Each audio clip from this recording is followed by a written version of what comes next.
Добър вечер, добър ден. Подготвил съм едно малко влогче, което ще... То с какво ме гледа, бе?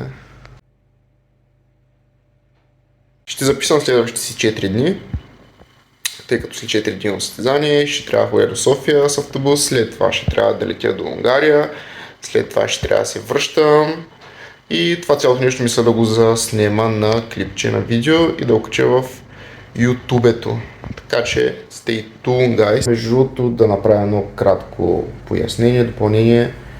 В момента сме 16, някъде към 8 часа. Автобусът ми е 12 часа, т.е. след около няколко часа.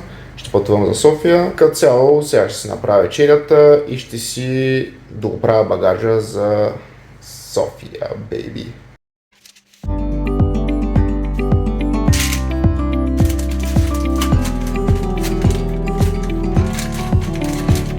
Понеже ми остана малко от пастървата, малкият помяр изкара късмет. Айде, моето момче. Давай!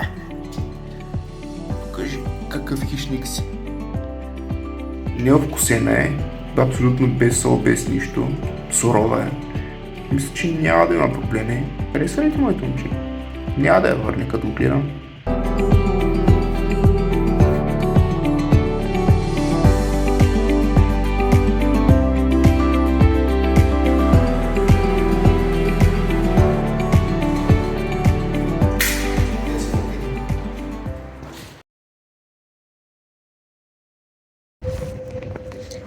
Часът е 6:30, бейби, и пристигахме в София. Сега търся денонощно магазин, ще да си купя вода. Буквално през целия път един дядо ме използваше като възглавница. Това, че съм широк, че не мога да се победа на седалката, вземах малко от неговата, не означава, че трябва да ме използваш като възглавница. Това, че влизам в твоята част на седалката, не означава, че съм твоя собственост, нали? В метрото сме вече, ето тук даже сме подготвили закуската, че се хапна, взех си и не знам дали си вижда, 6 литра вода. Трябва да съм ги изпил докато се кача на самолета. Закуската се състои от 40 грама овес, едно скупче протеин и малко канела поръсна отгоре. Сега ще хапна и най-вероятно ще се видим чак на летището. Let's go! Така, второ хранене. Коста, батерията ли ми падна? Брата, шак ли си правиш? Сега става забавно. Така, на летището сме и падна батерията на кантарчето. Разбира се, очаква го, затова има втора батерия. Така, 220 грама пилешко и 30 грама оризовки. И най-вероятно ще направя и още едно преди да се кача на самолета. Казваме много скоро, благодаря.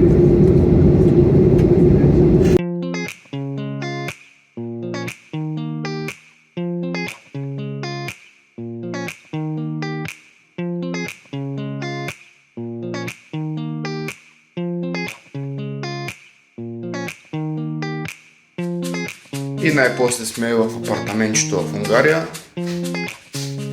Не е много голямо. Двойно легло. Малка кухничка.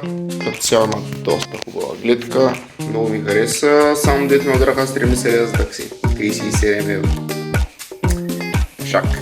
Значи може да видите и кухничката. Леглото. Там е туалетната, тя също е прилична. И гледката, уникална. Уникална гледка. Много романтично, долу има лампички. Така, знаете ли какво се оказа, бе? Оказа се, че в този прекрасен апартамент, в който си мислих, че има всичко, всъщност нямаме печка, нямам тенджери, нищо нямам, човек, абсолютно нищо нямам. И какво направих? Отидох, взех си пиле от Lidl. Тук. Това сега ще го правя. Ето това е направеното. И както е така това пиле, бам, микроволновата.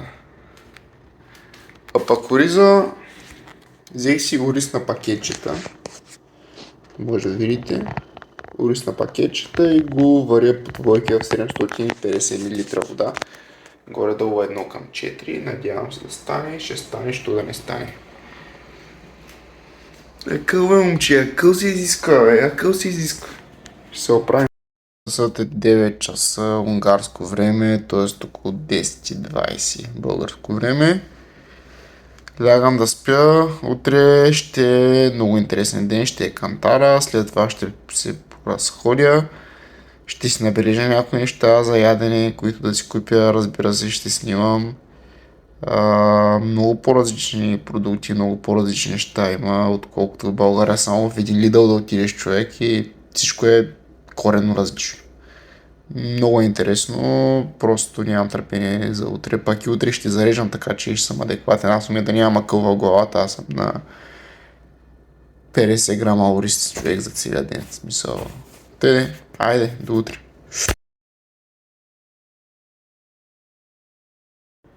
Добро утро, хора! Днеска, както виждате, първо хранене от деня, имаме доста ориз. Доста, нямаме засити, 150 грама са в сурово състояние, т.е. около 400 в сварено състояние, което е файн.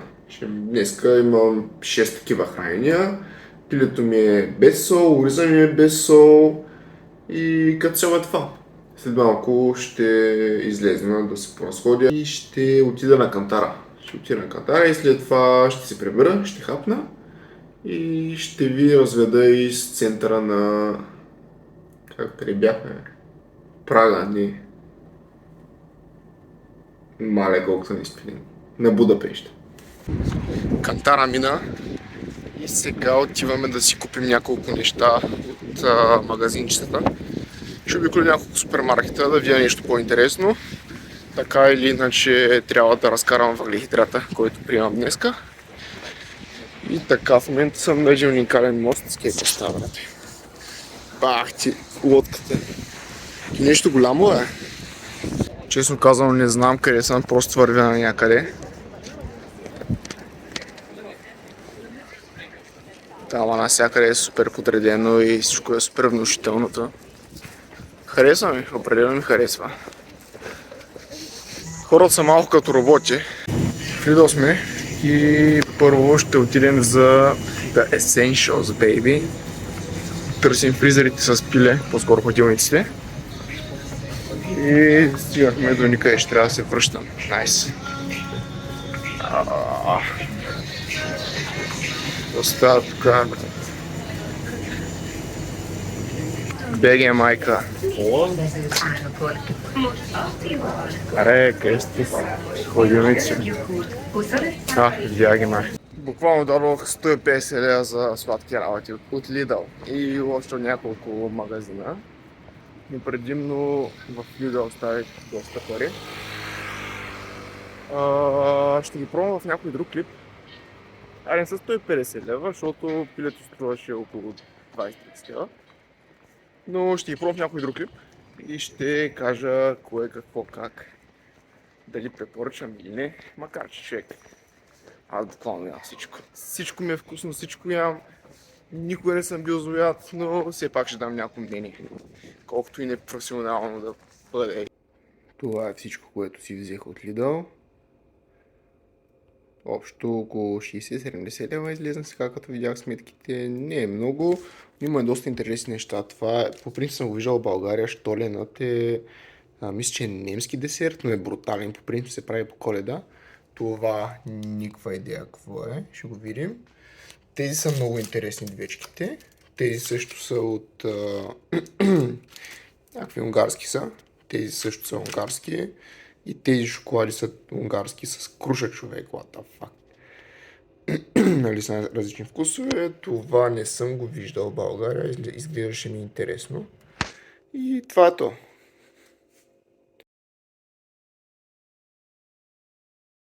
Добро утро, момчета и момичета. Така сега готвя си първо хранение. Топля си първо хранение за деня. Днеска почти няма да снимам. Сега ще отида, ще направя една тренировка. След това ще ми метнат боята и цял ден ще почивам. Защото го разпизанието, днеска няма да се разкарам много. Просто ще си почивам. Да проявим формата как е.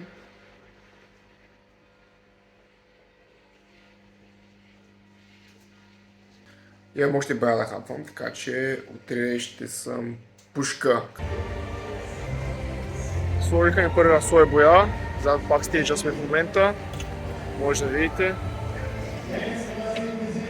И утре ще танцуваме Let's Go!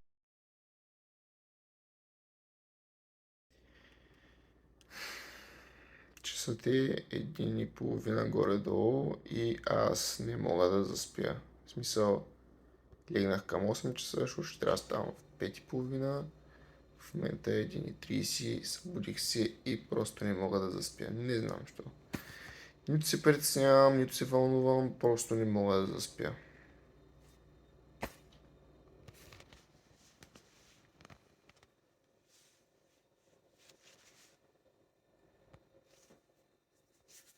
Часът е точно 6:00, състезанието започва в 9 часа, в 7:30 ще ми слагат втория слой боя, така че хапвам последните горизовки, около 80 грама и тръгвам към състезанието. Let's go! Вече сме зад бакстейджа, само чакам да ми дойде времето да ми сложат и втория леер боя. Както виждате е доста правилно, защото малко подраних, но какво да кажа, в смисъл станах бахти експерт тук в градския транспорт, само штрак и съм за нула време навсякъде. И разбира се няма как да не покажа, че съм от България. Често казано и 1 лев не съм дал за транспорт, буквално. Само той шибано такси 70 лева човек за 10 км, what the fuck? Във Варна ще ви вземат примерно 20-30 макс, да знам. Тук ми взеха 70 лева. Минахме на младежите, там е ясно някакво разстане. Надали има някой, който може да ме вземе поне 2-3 години по-голям от мене. На мъжете ме изкараха първи колаут, държаха ме в средата, но след това ме преместиха. За първи про квалифайер няма какво да искам повече, доволен съм от това, което постигнах. Сега влизаме в основен период, ще доприна и къртим. Така...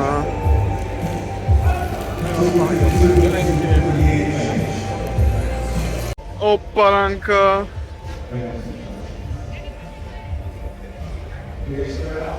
Добре. Донатче. Така, значи, както предсказах, на младежи станах първи, не беше изобщо трудно, даже беше смешно. На мъже или между топ 6 и топ 8, но категорията беше от 21 човек, така че пак съм доста доволен от резултата. Бяха много здрави момчета. Направо, такива няма в България. Както да е, седнал съм на едно ресторанче, поръчал съм си, това е традиционно нещо като пърленка с мляко и кашкавал. Това е известният гулаш, който е традиционно унгарско ястие, и тук имам палачинки с ябълкова лимонада, нещо такова. Така де, хапвам и отивам към летището, някакво разстане. Хареса ми града, колкото успя да го разгледам за 3 дни, макар и дефицит. Доволен съм, беше добър експириенс, интересен експириенс, полезен експириенс. И продължаваме напред, влизаме в основен период и живи и здрави. Това е положението. Натискаме. Let's go, baby! Часът е 3 часа през нощта, и най-после се пребрах и познайте кой ме чака в къщи, кой ще ме посрещне. Здравей, моето момче! Здравей! Как си? Как е, моето момче? Уи! Той се затъжил. Затъжил ли се, моето момче? Между другото е като куче. Нищо общо с котка. Абсолютно нищо общо с котка. Току-що си взех душ. Вече съм си вкъщи и моето момче е при мен. Само да вметна, не съм толкова прост. Разбира се, имало човек, който да го храни. Но той е бил съвсем самичък. 4 дни е бил съвсем сам. Защо те оставих толкова време сам, знаеш ли, Лео? Той ще спи. Добре, няма значение. Добре, избяга. Така хора, ако ви е харесало видеото, не е нужно да оставате лайк, просто може да ми давате други идеи за видеа. Отворен съм на всякаква тематика, освен фитнес, какво правиш сега. Така че просто ми дайте идея за друго видео. В смисъл, аз имам идеи, но ако искате да видите нещо по-специфично, което е останало до края, благодаря. Надявам се да е било интересно. Лично ми беше интересно. За съжаление не успях да снимам всичко. Имаше много изцепки. Нали, човек като тръгне сам на някъде, винаги има изцепки, но за съжаление не успях да снимам всичко. Имаше много забавни моменти, много интересни моменти. Ще гледате каквото има. Peace.